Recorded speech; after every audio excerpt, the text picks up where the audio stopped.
Ang mabuting balita ng Panginoon ayon kay San Juan. Pagkatapos nito muling nagpakita si Jesus sa mga alagad sa tabi ng lawa ng Tiberias. Ganito ang nangyari. Magkakasama sina Simon Pedro, Tomas, na tinatawag na Kambal, Nathanael na taga-Kana sa Galilea, ang mga anak ni Zebedeo, at dalawa pang alagad. Sinabi sa kanila ni Simon Pedro, "Mangingisda ako." "Sasama kami," sabi nila. Umalis nga sila at sumakay sa isang bangka. Magdamag silang ng isda, subalit wala silang nahuli. Na mag-uumaga na, tumayo si Jesus sa pampang, ngunit siya hindi nila nakilala. Sinabi niya, "Mga anak, meron ba kayong huli?" "Wala po," sagot nila. "Ihulog ninyo ang lambat sa gawing kanan ng bangka at makakahuli kayo," sabi ni Jesus. Inihulog nga nila ang lambat at nang hilahin nila ito, ay hindi nila makaya sa dami ng huli. Sinabi kay Pedro ng alagad na minamahal ni Jesus, "Ang Panginoon iyon." Nang marinig ni Simon Pedro na ang Panginoon iyon, nagsuot siya ng damit dahil nakahubad siya noon at saka lumusong sa tubig. Dumating sa pampang ang kasama niyang mga alagad, sakay ng bangka at hila-hila ang lambat na puno ng isda. Hindi sila gaanong malayo sa pampang, mga 70 metro lamang. Pagkaahon nila sa pampang, nakakita sila roon ng isdang inihaw sa nagbabagang uling at ilang tinapay. "Magdala kayo rito ng ilang isdang nahuli ninyo," sabi ni Jesus. Kaya't sumampa sa bangka si Simon Pedro at hinila sa pampang ang lambat na puno ng malalaking isda. 153 lahat ang nahuli nila. Hindi nasira ang lambat, kahit ganoon karami ang mga isda. "Halik kayo at mag-agahan kayo," sabi ni Jesus. Isa man sa mga alagad ay hindi nangahas magtanong sa kanya kung sino siya, sapagkat alam nila na siya ang Panginoon. Lumapit si Jesus, kinuha ang tinapay at ibinigay sa kanila. Ganoon din ang kanyang ginawa sa isda. Ito ang ikatlong pagpapakita ni Jesus sa mga alagad pagkatapos na siya'y muling mabuhay. Ang mabuting balita ng Panginoon. Word of the day, hear what God has to say. Mapagpalang araw po sa inyong lahat. Kumusta po kayo? Ang ating word of the day ay pagtugon. May mga pagkakataon sa buhay na ginawa mo na ang lahat pero parang walang nangyayari. Nagtrabaho ka, nagsumikap ka, nagdasal ka, pero parang walang huli. Nakakapagod, nakakawalang gana. At minsan gusto mo na lang bumalik sa dati, sa komportable, sa nakasanayan, kahit alam mong hindi iyon ang tawag ng Diyos sa iyo. Naranasan mo na bang gawin ang lahat pero parang walang bunga? Sa gitna ng pagod, may isang tanong, susunod pa ba ako o susuko na?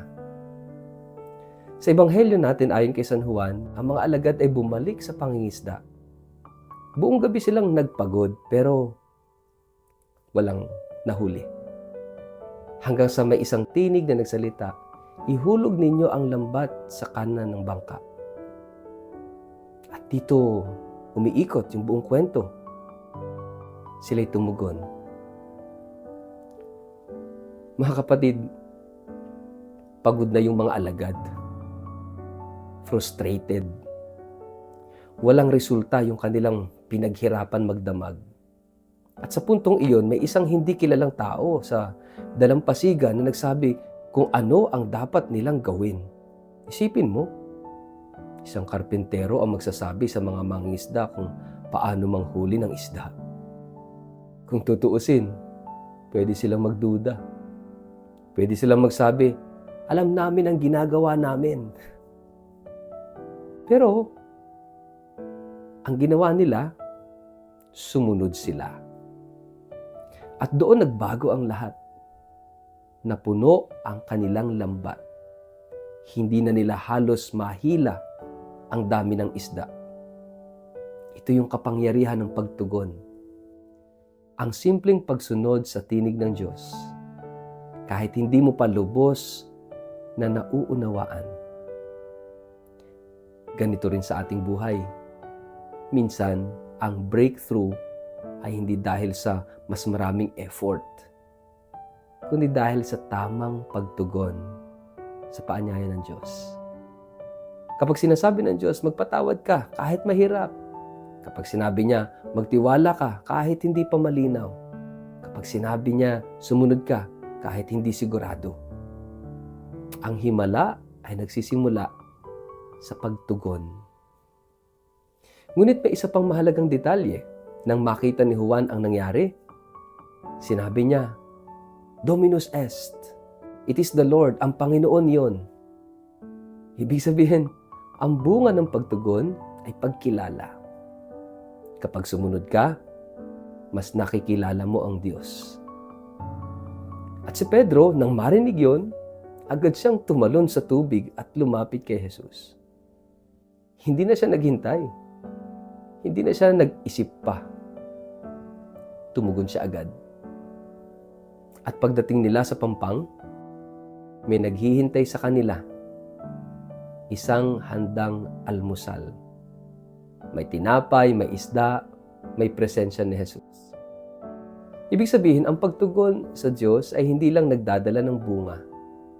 Ito'y nagdadala sa atin sa mas malalim na pakikipagtagpo sa Kanya. Ngunit, narito yung isang malalim na katotohanan. Hindi ang dami ng iyong ginagawa ang nagdadala ng bunga, kundi kung ikaw ay tumutugon sa Diyos. Minsan kasi, iniisip natin na kailangan lang nating magsikap ng magsikap. Pero ang totoo, pwede kang mapagod sa paggawa ng hindi naman hinihingi ng Diyos. Ang tunay na bunga ay nagmumula sa pakikinig at pagtugon. Kaya ang tanong ay hindi gaano karami ang ginagawa ko, kundi sumusunod ba ako sa tinig ng Diyos?